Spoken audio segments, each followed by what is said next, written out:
As the witnesses went through day one of the trial, they first had Kyle Rittenhouse's friend testify. He said, yes, I purchased the rifle. I owned the rifle. It didn't cross state lines. Remember, this has been a key aspect of the case that the media has focused in on and the left is focused in on as well. They said that Kyle Rittenhouse's gun crossed state lines. Not true. That was a gun that wasn't his. It was owned by his friend who was over 18, purchased by him. He let Kyle use it to defend himself in the riots, which actually, if you look under the statute, seems to be true, seems to be actually something he's legally able to do, because the statute, when you actually look it up, it says it's about short-barreled rifles and shotguns. This is not a short-barreled rifle or shotgun. But the bigger picture is, the second witness, when they went up, the judge said, well, we have a problem here. That witness can't be on camera. Well, who was that witness? Who could it be? Who could it be?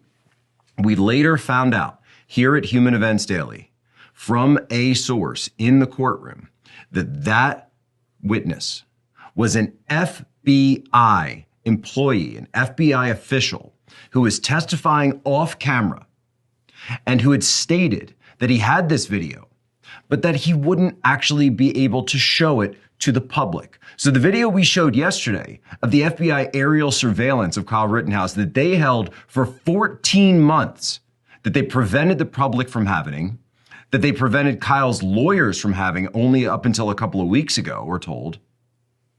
They wouldn't even show it at trial. They showed the jury at least. At least they showed the jury, and he wouldn't even show his face. Do you understand what's going on here? The FBI had Kyle under surveillance this whole time. They knew they had it. We're even told that they had a second video, an HD version of the video. But when Kyle's lawyers filed a FOIA for it, they were told that the information was gone, that the information was missing. And let me tell you something else. I've been in that business. I understand a little something about aerial surveillance. I guarantee you there was not only optical surveillance up there. They most certainly had electronic communications intelligence, signals intelligence in a package on that bird. That means that the cell phones were being sucked up by the Stingray device that was attached to this plane. That means that they were able to positively identify every single person with the cell phone that was in that crowd. The shooter, whose name we don't know, who shot at Kyle 4 times, the people who were chasing him, the people who were assailing him, they knew about it. Why has the FBI covered this up? Why did Chris Wray not let us know immediately what had happened that night? Why didn't he go public and say, we understand what happened?